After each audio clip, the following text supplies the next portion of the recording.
আজকে আপনাদের নিয়ে আসলাম মাল্টার জেলেপাড়া দেখাতে, যার নাম হচ্ছে মার্জেস লক। আমার প্রোনাউন্সিয়েশন ভুলও হতে পারে। যাই হোক, একটা জেলেপাড়াকে কতটুকু অ্যাট্রাকটিভভাবে প্রেজেন্ট করা যায় এবং কতটুকু ট্যুরিস্টদের কাছে আগ্রহের একটা জায়গা তৈরি করা যায়, তা এই জেলেপাড়া না দেখলে আমি কখনোই বিশ্বাস করতাম না। তো আজকে আপনাদের সেই মাল্টার জেলেপাড়া এবং সাথে আমাদের সমুদ্রে এই আমাদের জেলেপাড়ার যে বোটগুলো আছে সেই বোটে ঘুরতে যাওয়া এবং সেই শ্বাসরুদ্ধকর এক্সপিরিয়েন্সটা আজকে আপনাদের এই ব্লগের মাধ্যমে আপনাদের দেখাতে যাচ্ছি।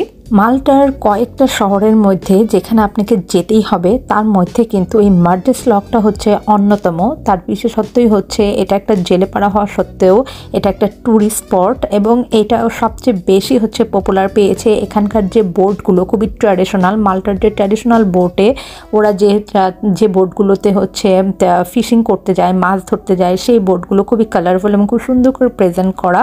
তো আমাদের এখানে আমরা বোটে করে সমুদ্রের মধ্যে যাচ্ছি, যদিও এই ট্যুরটা ওদের প্রায় 2-3 ঘন্টার আর কি ট্যুর, যেখানে আমরা খুব বেশি সময় পাইনি। আমরা বলেছি যে আমাদের 40 মিনিটসের মধ্যে ঘুরায় নিয়ে আসতে হবে এবং সেখানে ওরা আমাদের 3টা স্পট আর কি দেখাবে, কিন্তু পুরোটাই কিন্তু সমুদ্রের উপরে আর কি। প্রথম দিকে যখন বোটটা গিয়েছে তখন খুব নর্মাল ছিল, বা যখন একদম রিয়েল সমুদ্রের মধ্যে পড়ছে তখন বেশ বড় বড় ওয়েভ ছিল। আর এরকম বোটে করে সমুদ্রের মধ্যে এটাই ছিল আমাদের ফার্স্ট আর কি জার্নি, তাও বাচ্চা কাচ্চা সব কিছু নিয়ে। আমরা মোটামুটি একটু ভয় পাচ্ছিলাম, কারণ ওয়েভগুলো যখন আসতেছিল এবং আমরা সামনে বসছিলাম, যার কারণে প্রথম ঝাঁকিটা আমাদের লাগতেছিল। তো বাচ্চা কাচ্চা নিয়ে গেছি বলে আসলে একটু ভয় লাগতেছিল। এখানে আমাদের লাইট হাউস দেখাইতে নিয়ে আসছে। সো আগের আরেকটা স্পট ছিল, যেটা আমি আসলে একটু ভয়ের জন্য আমি ওটা রেকর্ডই করতে পারি নাই। দেখেন এখানে বোট কিন্তু বেশ দুলতেছে এবং এই মুহূর্তটাতে আমরা একদম বলতে গেলে ওদের সমুদ্রের মাঝখানে ছিলাম, কিন্তু ওরা বলতেছিল এটা খুব নর্মাল, বাট আমাদের কাছে তো নর্মাল লাগতেছিল না, কারণ সমুদ্রের মধ্যে এরকম বোট নিয়ে কখনোই আমরা যাইনি।